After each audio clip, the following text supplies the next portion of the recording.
Just go live again. Yeah, go live.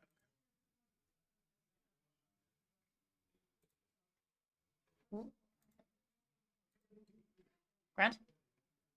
Just check did those numbers move. No, it's fine. Wait. Yeah.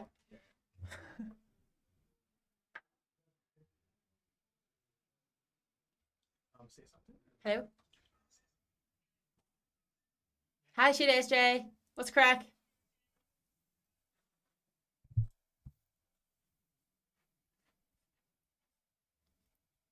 Hi, Maria. What's the crack? You all here from yesterday? You're just chilling. And it's Thursday. Tomorrow's Friday. Happy days. I love Friday. I'm exhausted today, though. Right, what's the crack? What's your questions? Hi, Umar. What's the crack? Sheila SJ. Physics Mod did not go well. No. What did they ask you? What was it about?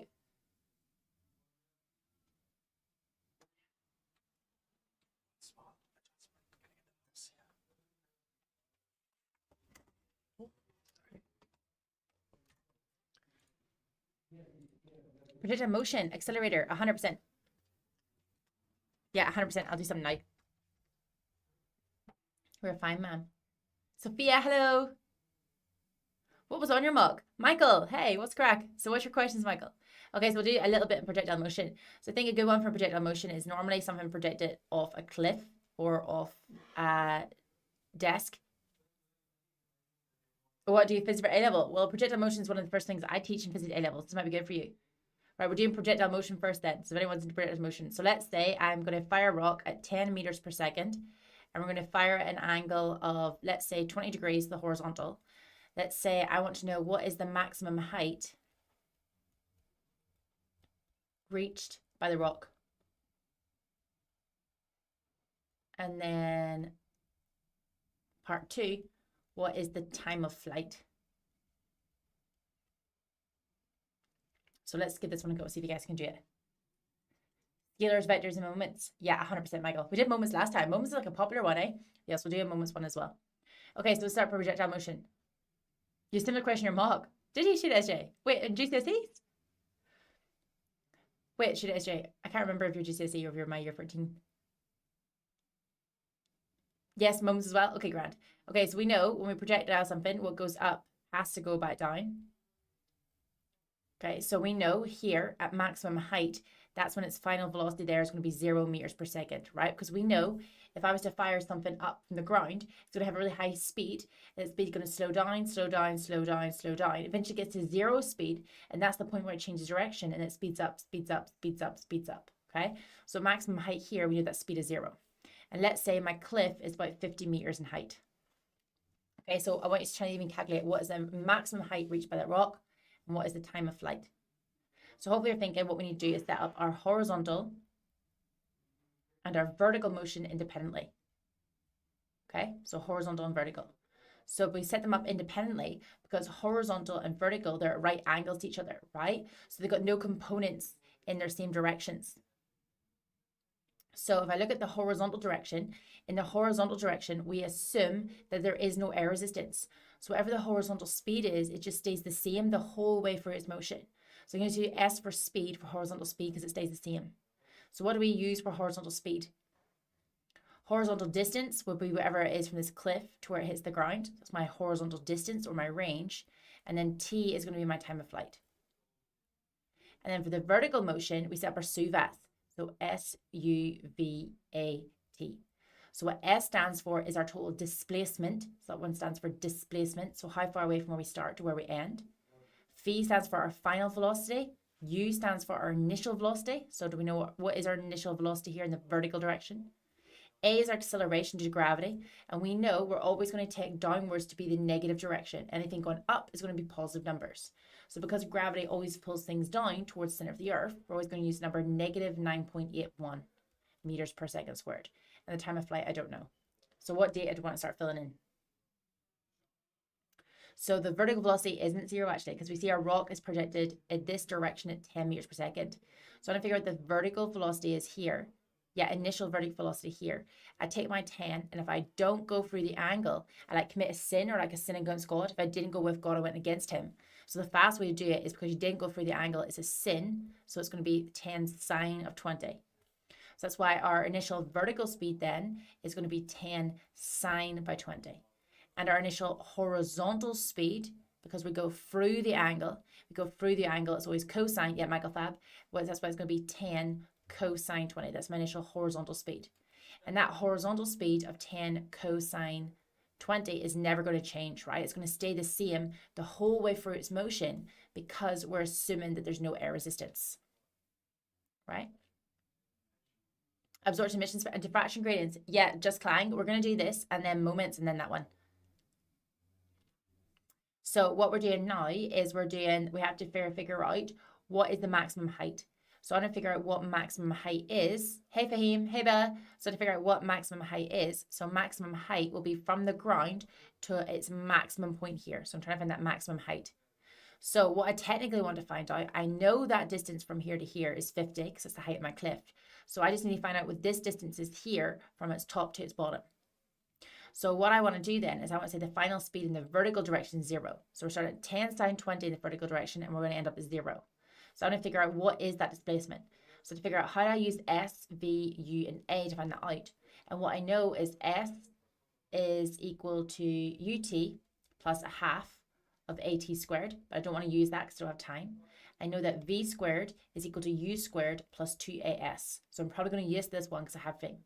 So 0 is going to equal to 10 sine of 20 all squared plus 2 times A is negative 9.81 times by whatever our S is.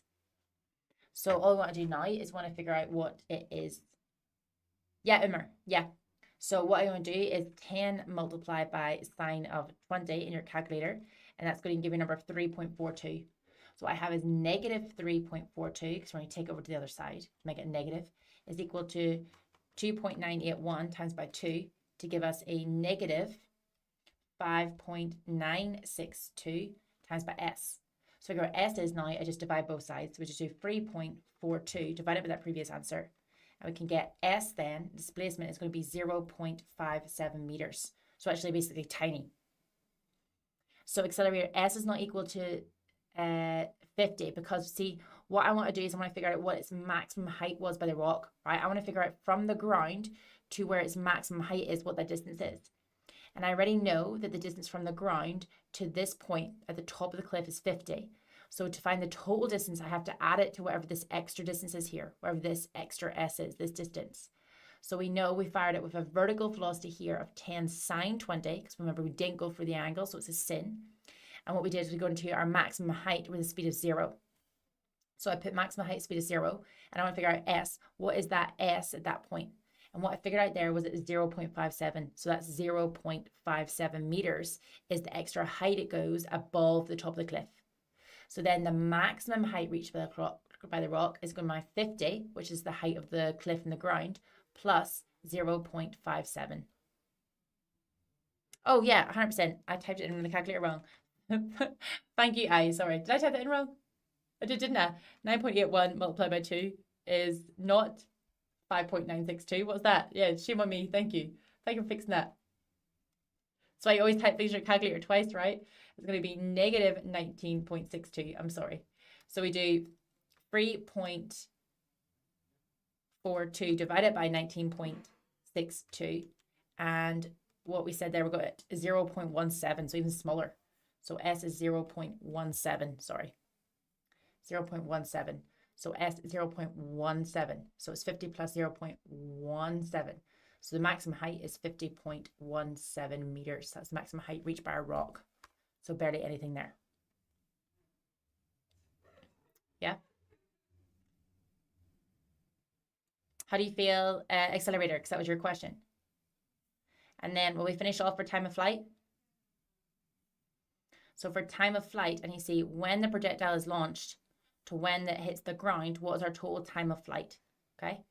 So either, there's a few ways you could do this. You can see what time it gets to maximum height and then time to go to the bottom. Or what we could do is we set up our vertical motion again.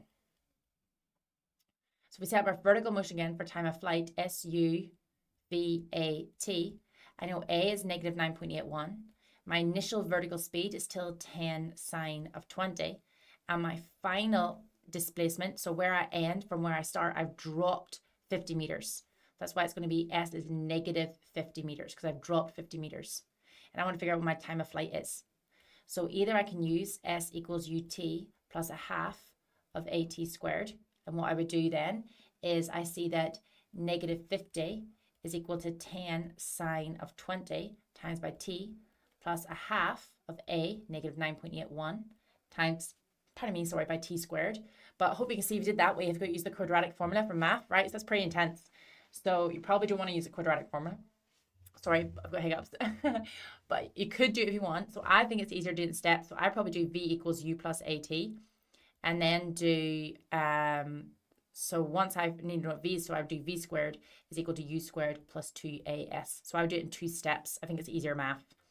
So for me, to find what V squared is, I'm going to do 10 sine of 20 all squared plus 2 times negative 9.81 times by S. And my S there is going to be negative 50. So when you plug that in your calculator, all we're doing is 10 multiplied by sine of 20. And once we do that, we square it. And if you add on, so it's actually quite a long question, 2 times negative 9.81 times by negative 50. And you're going to get V squared, and you square your answer to get V. So then V, the final vertical speed, is going to be negative 31.51, right? Because the negative vertical speed is going down. So it's negative 31.51. So now I have a negative 31.51 is equal to 10 sine of 20 plus negative 9.81 times by T. And you just solve for T. Yeah, Michael, perfect. Good job remembering the square root of negative. 10 sine 20 squared is equal to 3.42, is it not? Oh dear, tell me again, I've done it on math. 10 multiplied by sine of 20. Wow. Wow, thank you for noticing the squared. So what we do is we square it. It's 11.7. I'm having a time with that one. Thank you for popping it out. That's what you get when I plan on when I do a question off my head, isn't it? 11.7, and then we do 11.7 divided by 19.62. 11.7 divided by 19.62 to give us 0.57. So it did come out. I did it right the first time. I got 0.57 the first time, but someone told me I did it wrong. No? So it is 0.57. I think I just did it on the calculator the first time round, and then I stressed a little bit when someone said, stressed a bit when someone said it was a bit off. Yeah, this is the A level. Right, we're good now. Everyone check that math. Are we good? 10 multiplied by sine of 20. And then we had to square it to get 11.7. 2 times 9.81 is 19.62. 11.7 divided by 19.62 gives us S, which is 0. Wow, I can't even read a calculator. It's 59, isn't it? 0.59. So 0.59. 0.59. 0.59. Are we happy with this? Thank you for spotting that out.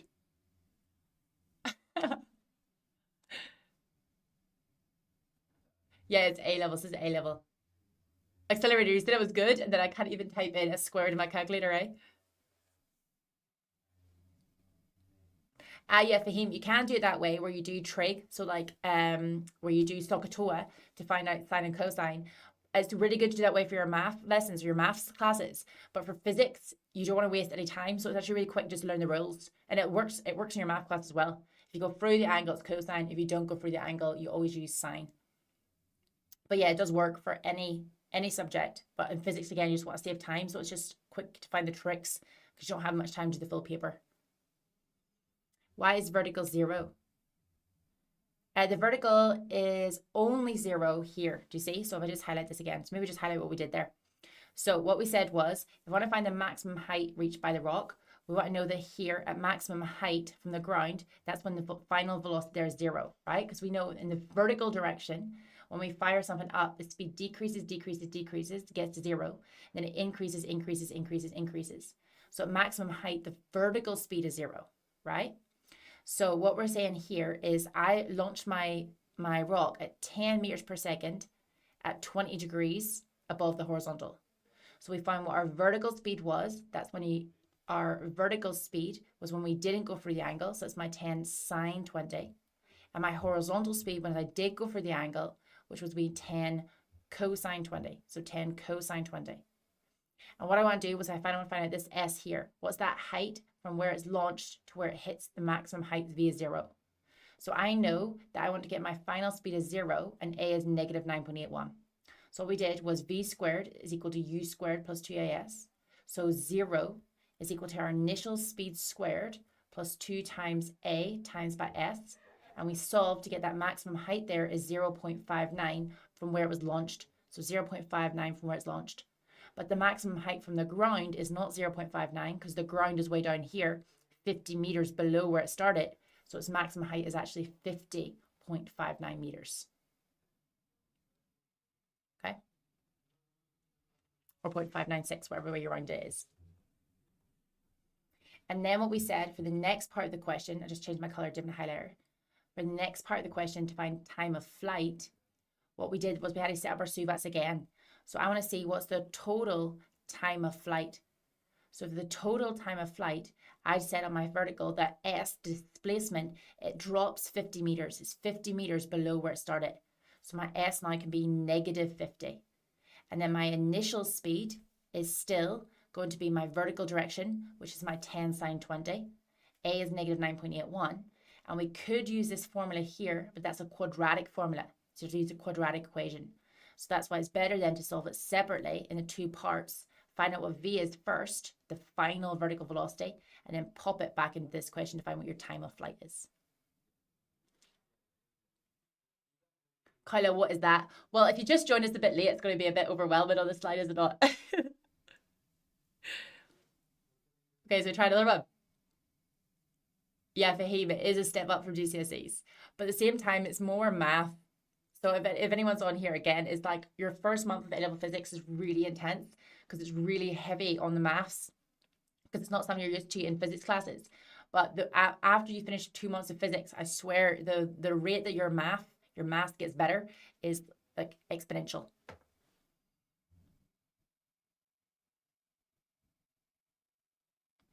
Yes, good job. The sine part. So if you want to, you can just use the trig formula, SOHCAHTOA, and find out sine theta is opposite over adjacent. So you could do it that way. But again, just in physics, there's just fast through the tricks. If you go through the angle, it's always cosine. If you don't go through the angle, it's always sine. Fahim, yes, we do. Okay, someone else gave me another topic. I think I saw, was it gravitational fields or did I see something else someone asked me about a while ago? Gravitational fields, incognito, and moments is what I saw as well. Someone pop in the chat what we want to do, moments or gravitational fields. What we're doing. Moments or gravitational fields. And you guys are going to have to check my math in the calculator because these are new questions. Oh, we got 2 for gravitational, 1 for moments, 3 for gravitational. Yeah, just declines we did, but we're having a vote now. So put your vote in. Moments, gravitational, and then we'll do, and then if we have time, we'll get to spectra, hopefully.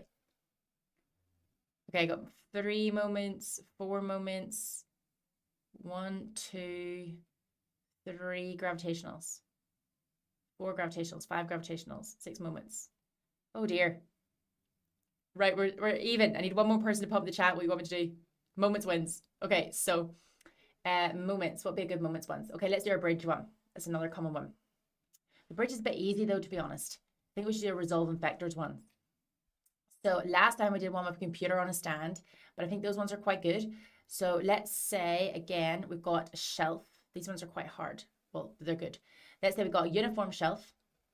So think about it, we did this last time. A uniform shelf, and it's got a length of 6 meters. Oops, sorry. It's got a length of 6 meters. Can't vote twice. It's got a length of 6 meters. And let's say it's got a mass of 50 kilograms. And let's say my shelf is supported by two strings, so a bit different last time, two strings attached to the wall. Let's say they're attached to the wall at the same point. And I want to know what is the tension in a spring. So what is the tension in one of those ropes or springs? So can we calculate it? So I hope you're thinking, the first thing it says is uniform. So that means our mass is distributed evenly. So the mass distributed evenly, I consider the mass can all act exactly at the center of mass, which is going to be halfway along. So if the whole thing's 6 meters, 3 meters as long is where I'm going to say that the weight of my shelf is going to act. This is my shelf. The weight of my shelf is going to act. And our weight is mass times gravity. So what that really is 50 multiplied by 9.81. Okay. Then I've got two ropes here, so both those ropes are going to have tension. But I know that moments, when we calculate it, moments is force times the perpendicular distance, okay? So I can't use 6 meters and t because that's not a perpendicular distance. So I need to figure out what is going to be the t that in this angle. So let's say that angle there is 60 degrees, okay? So the ropes are at 60 degrees to the bench. Oh, sorry, what is tension in the rope? Sorry.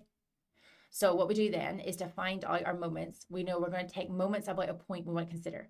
So it's on a contact point here. So there's some force here. But if I take moments about that point, I can ignore any forces there.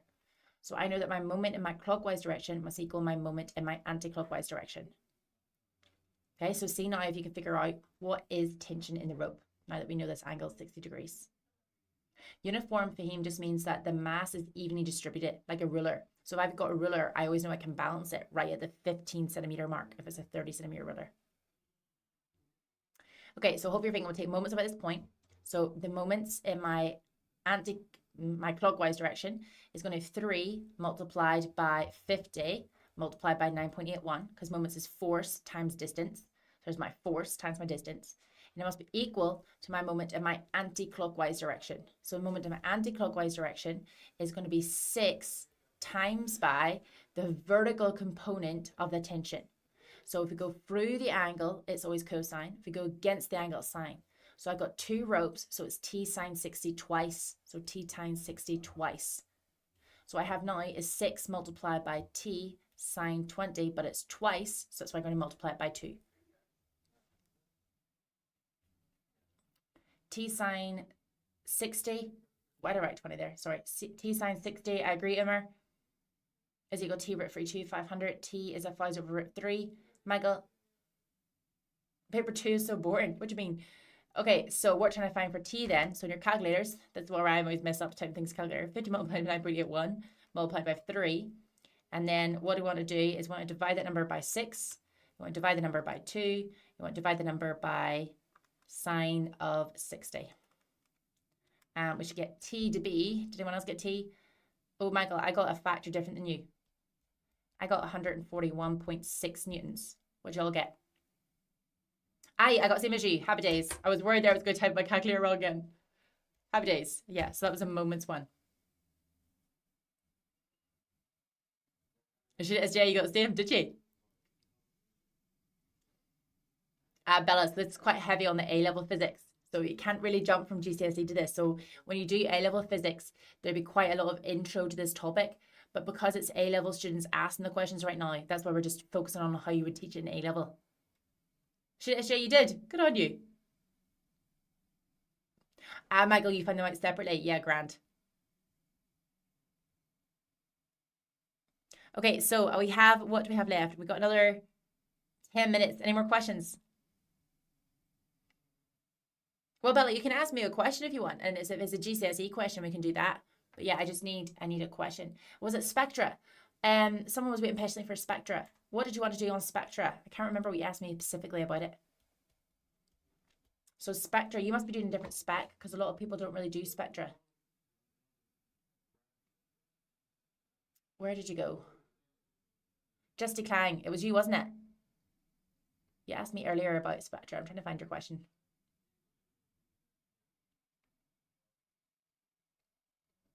Oh dear, it's gone. Diffraction gradients as well. That's what you said, wasn't it? Diffraction gradients. Absorption spectra.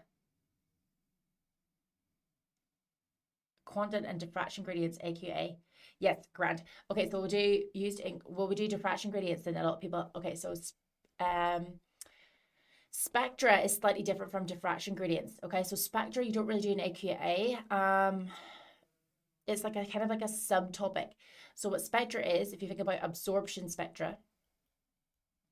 So absorption spectra means exactly that. Something's getting absorbed. So let's say I've got white light. So we've got white light. So remember, white light is all colors of rainbow. Or let's say we've got a star. Okay, so our star is emitting every single part of the spectrum.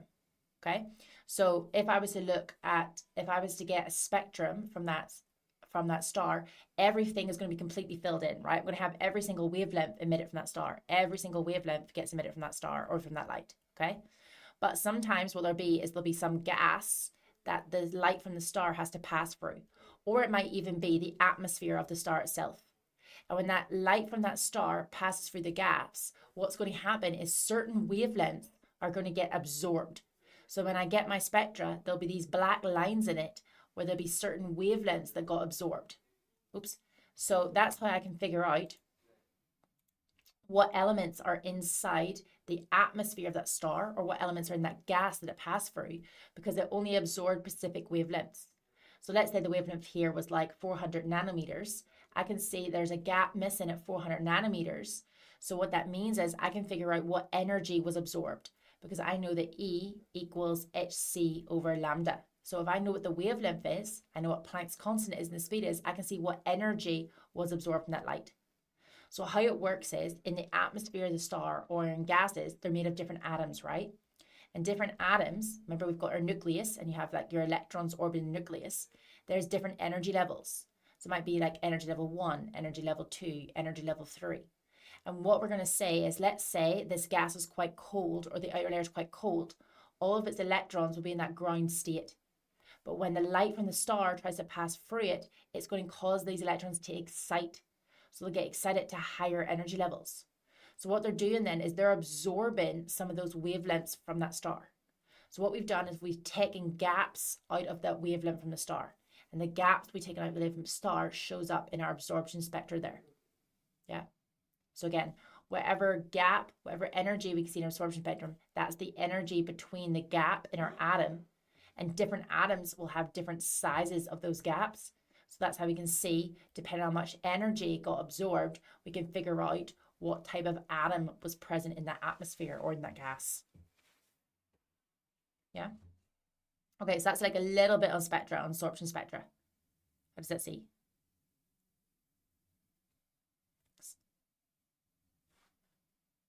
Chapter 19. That's really helpful. Hashim, we actually just did a full thing on moments. You just missed it. Okay, and then what else did we see here? Did I see diffraction gradient?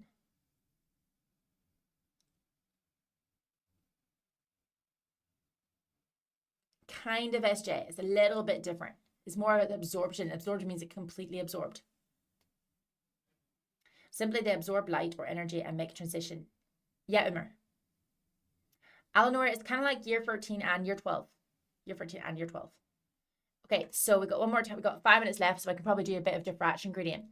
So this will be the topic of waves. Okay, so in waves, you've probably done the double slit already. So a double slit experiment just means that we take a light, and what we do is we shine it through a double slit. And what's going to happen is that the waves diffract through the double slit. And there'll be points where they'll have constructive and destructive interference. And on our screen, we're going to get our bright regions, and then we're going to get our fringes on either side. So we've got a central maximum and fringes on either side, because either we've got constructive or destructive interference. So what you have to imagine when you've got a diffraction gradient, what a diffraction gradient is, it's kind of like a little film. And instead of there being 2 slits, like a double slit will look like this, so it'll be solid with our double slit. What a diffraction gradient looks like is it's got loads and loads and loads and loads and loads and loads and loads of slits on it, right? So it's loads of slits on it. So what happens then when we shine our light through that diffraction gradient, there's loads of points of diffraction, right? There's loads of gaps for that light to spread out through. So when we shine our light through our diffraction gradient that's got all those slits on it, when we look at our screen, what we see is we call them order. So n equals 0 is going to be our central maximum, that really bright point. And then n equals 1 is the next bright point. on each side, so n equals 1. Then the next order, n equals 2, the next bright point on this side, next bright point on this side, n equals 2. And what we can do then is we can find out what the angle is to those points. And that's where the equation came from. It's a bit off my head, but I'm pretty sure it's d sine theta equals n times the wavelength. So what d tells us how many of these gaps there are in 1 millimeter. Sine theta is this angle in here, theta. N is whatever order we're looking to, so maybe we're looking at the first bright fringe. And y is whatever wavelength of light that we use to shine in between the diffraction gradient.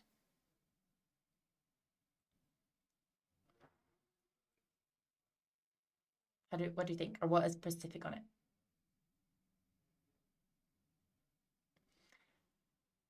Yeah, trig is something that you really have to understand for physics or just learn the basic rules. Eleanor, yes, it is. So it's always going to be from Thursdays at 4:50 till 5:20. So we're ending now, so we are actually.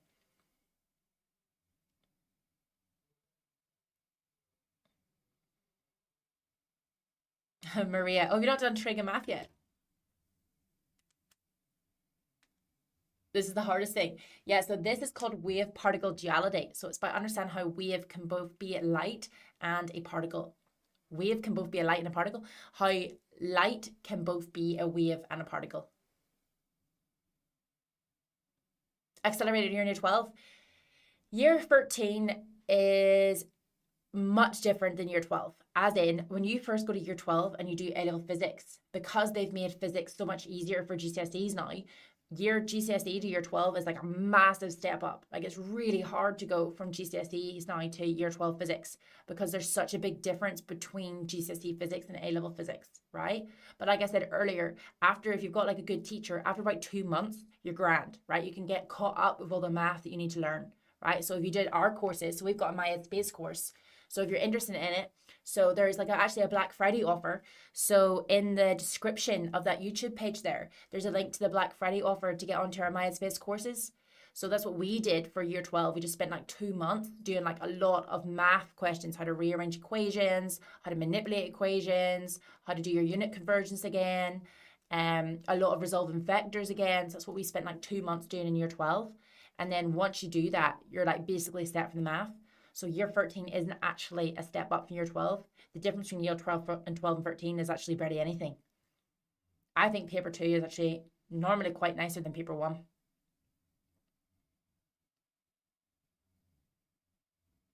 Yeah. Hey, you're in year 8. This might be a bit tense for year 8, to be honest, but thank you for joining. But yeah, that's us today. So just remember, there's the description there for the Black Friday offer if you want to join our lessons. But again, we'll have these on every Thursday at 4:50. So thank you for all the questions. Thank you for fixing my math there at the start. Can't even type numbers on my calculator, can I? But the question's really good. Maria, you're going to work with us for A-levels. Happy days. A-level physics is like the key of the world, honestly. Anyone that hears you study A-level physics just automatically assumes you're smart. They don't even care about your grades, to be honest, half the time. The only people who really care about your grades is obviously uni does, but generally people. Eleanor, yeah, it's just a ton of past paper questions, like past paper questions. I would say for biology, you're better writing notes, like revision notes, right? You're better just like loads of revision notes because it's so much content to learn and just constantly writing them out. For physics, there's no point writing revision notes. It's a waste of your time. You just got to do math and then like do it on scrap paper, scrunch it up from the bin. Do math and scratch paper, scrunch it up from the bin. So it's just like a constant load of math. Repeat it. Maria, see you Friday. Ari should SJ. Awesome.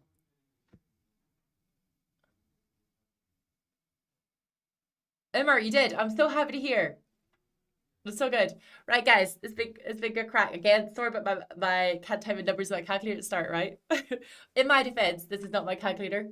I don't know you guys, but you know I get so used to a certain calculator. So I've got my calculator at home, obviously, but I'm in office today.